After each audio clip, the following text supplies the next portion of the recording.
Welcome back, underdogs, misfits, and other little lunatics. I forgot to empty out my memory trash, and I looked up. I had like 30 seconds left, so I had to shut it down. But we're gonna go into the final video of Scrooge. This is a really good story. Reading it is a whole totally different experience. So sit back, and I hope you enjoy it. You know what? I will read. We'll continue on just from a paragraph back. So, you know what I mean? Yeah, you do. Anyway, at length the long expected knock was heard. She hurried to the door and met her husband, a man whose face was careworn and depressed, though he was young. There was a remarkable expression in it now, a kind of serious delight of which he felt ashamed, and which he struggled to repress. He sat down to the dinner that had been hoarding for him by the fire, and when she asked him faintly what news, which was not until after a long silence, he appeared embarrassed how to answer. Is it good, she said, or bad, to help him? Bad, he answered. We are quite ruined. No, there is hope yet, Caroline. If he relents, she said, amazed, there is nothing is past hope. If such a miracle has happened, he is past relenting, said her husband. He is dead.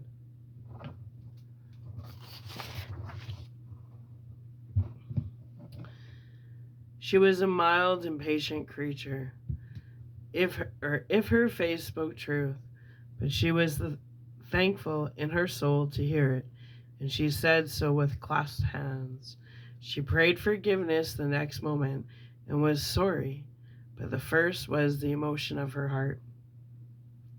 What the half drunken woman whom I told you of last night said to me when I tried to see him and obtain a week's delay, and what I thought was a mere excuse to avoid me, turns out to have been quite true. He was not only very ill, but dying then. To whom with our debt be transferred? I don't know, but before that time we shall be ready with the money, and even though we are not, it would be bad fortune indeed to find so merciless a creditor in his successor.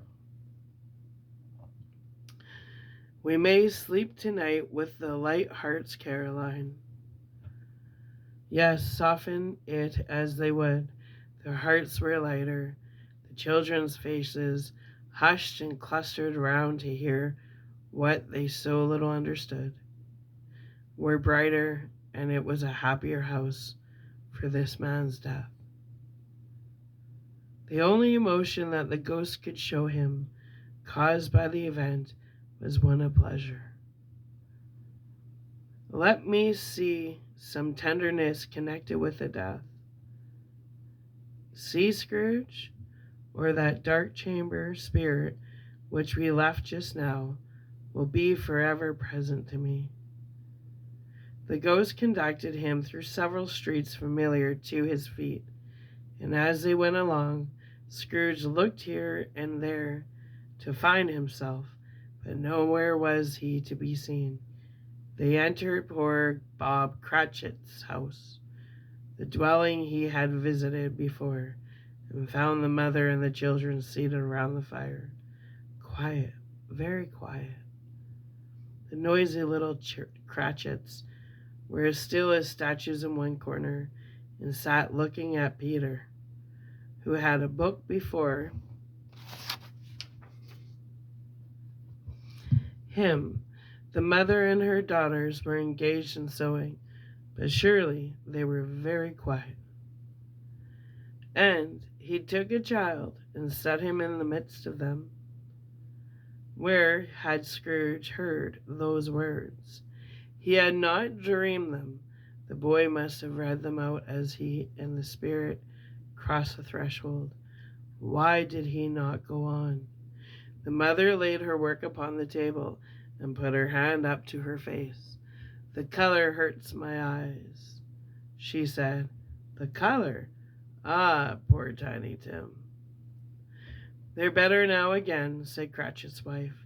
It makes them weak by candlelight, and I wouldn't show weak eyes to your father when he comes home for the world. It must be near his time. Past it, rather, Peter answered, shutting up his book, but I think he was walked a little slower than he used these few last evenings, Mother. They were very quiet again. At last she said, and in a steady, cheerful voice that only faltered once, I have known him walk with Tiny Tim upon his shoulder very fast indeed. And so have I, cried Peter often. And so have I, exclaimed another, so had all. But he was very light to carry. She resumed, intent upon her work. And his father loved him so that it was no trouble, no trouble. And there is your father at the door.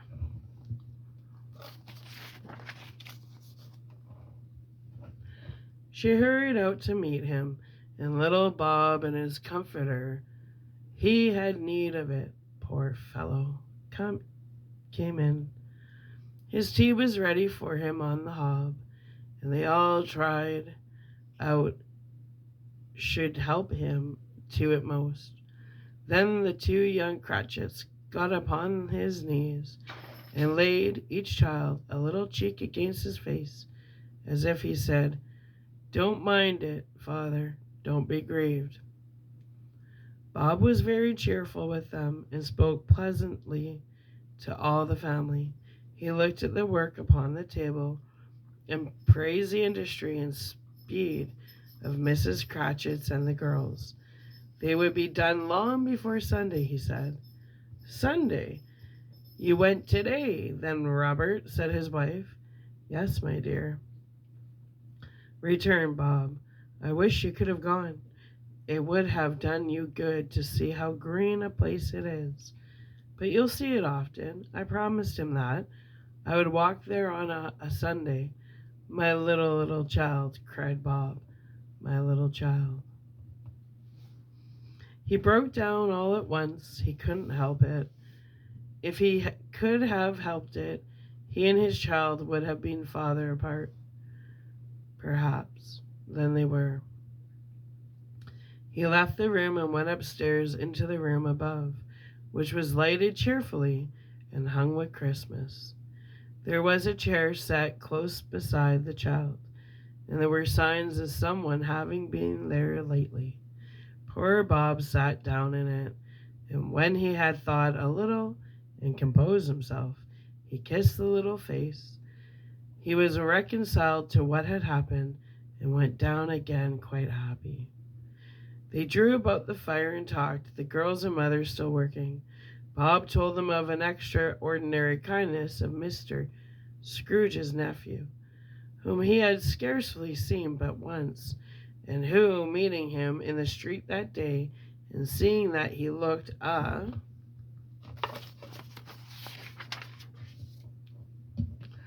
little, just a little down, you know, said Bob, inquired what had happened to distress him. On which, said Bob, for he is the pleasantest spoken gentleman you ever heard, I told him. I am heartily sorry for it, Mr. Cratchit, he said, and heartily sorry for your good wife. By the by, how he ever knew that I don't know. Knew what, my dear? Why, that you were a good wife, replied Bob. Everybody knows that, said Peter. Very well observed, my boy, cried Bob. I hope they do. Heartily sorry, he said, for your good wife. If I can be of service to you in any way, he said, giving me his card, that's where I live. Pray come to me. Now it wasn't, cried Bob, for the sake of anything he might be able to do for us, so much as for this kind way, that this was quite delightful. It really seemed as if he had known our Tiny Tim and felt with us. I'm sure he's a good soul, said Mrs. Cratchit. You would be sure of it, my dear, returned Bob, if you saw and spoke to him. I shouldn't be at all surprised. Mark what I say, if he got Peter a better situation.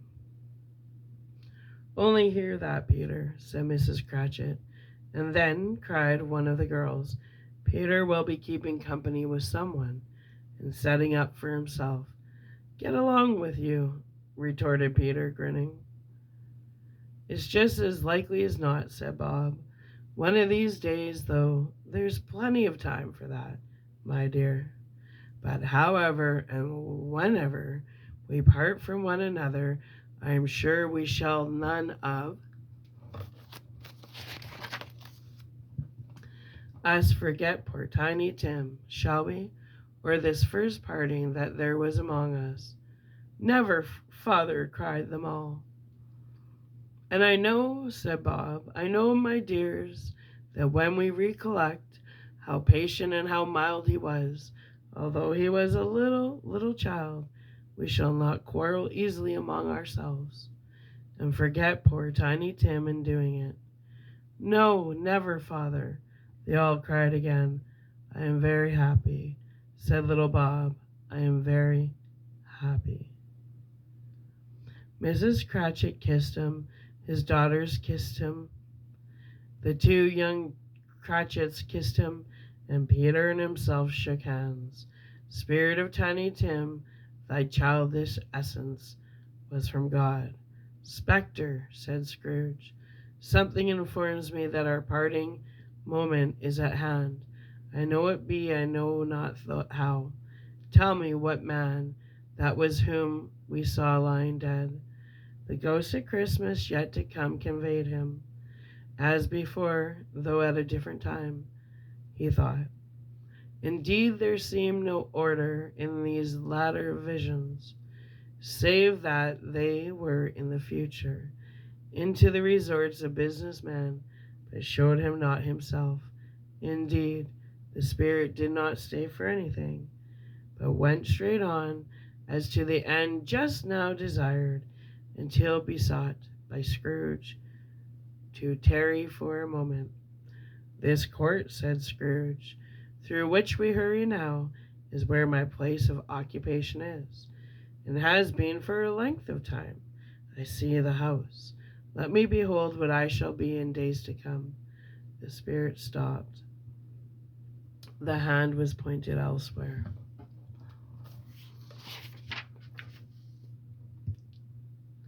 Water break.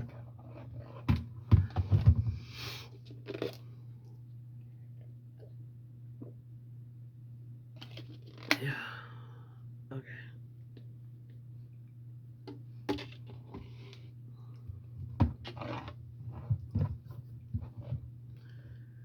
The house is yonder, Scrooge exclaimed. Why do you point away? The exorable finger underwent no change. Scrooge hastened to the window of his office and looked in. It was an office still, but not his. The furniture was not the same, and the figure in the chair was not himself. The phantom pointed as before. He joined it once again, and wondering why and whither he had gone, accompanied it until they reached an iron gate. He paused to look around before entering. The churchyard. Here, then, the wretched man, whose name he had now to learn, lay underneath the ground. It was a worthy place, walled in by houses, overrun by grass and weeds. The growth of vegetation's death, not life. Choked up with too much burying, fat with repleted appetite, a worthy place. The spirit stood among the graves and pointed downward to one. He advanced towards us trembling. The phantom was exactly as it had been, but he dreaded that he saw no new meaning in its solemn shape. Before I draw nearer to that stone to which you point, said Scrooge, answer me one question. Are these the shadows of the things that will be? Or are they the shadows of the things that may be only? Still the ghost pointed downward to the grave by which it stood. Man's courses will foreshadow certain ends to which, if preserved in, they must lead, said Scrooge. But if the courses be departed from, the ends will change. Say it is thus with what you show me.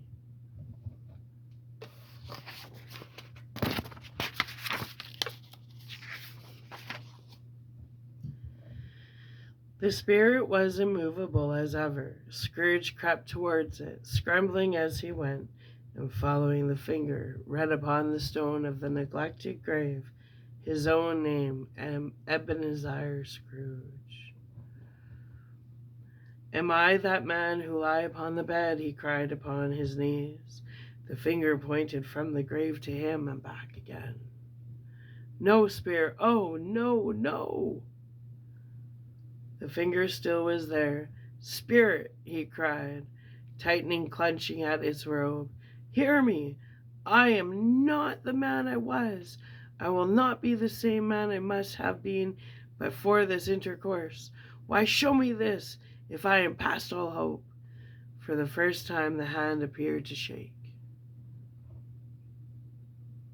Good spirit, he pursued, as down upon the ground he fell beneath it. Your nature intercedes for me and pities me.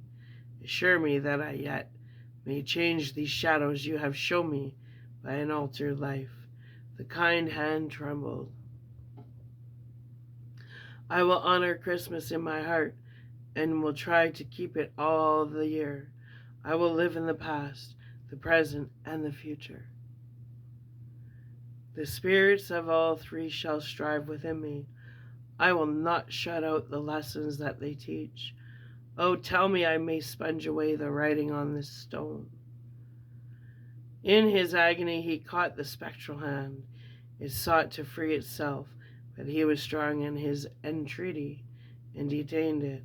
The spirit, stronger yet, repulsed him.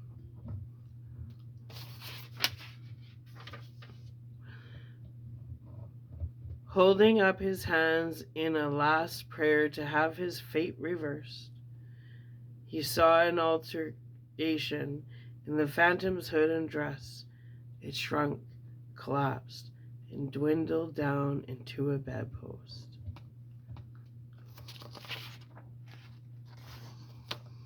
Oh, there's a staff 5. Okay. Let's leave that one for tomorrow. Yeah. Because, why not? Anyway, my little underdogs, misfits, and other little lunatics. I hope you're enjoying the story. And I hope you're, just take the time to process, because tomorrow's never promised. And there's something really magical about striving to be the best version of yourself. And at any point, you can just wake up one day and say, I want a timeline jump. This timeline sucks. And you just do it. I'll teach you. Anyway, hope you have sweet dreams. Love you. Bye.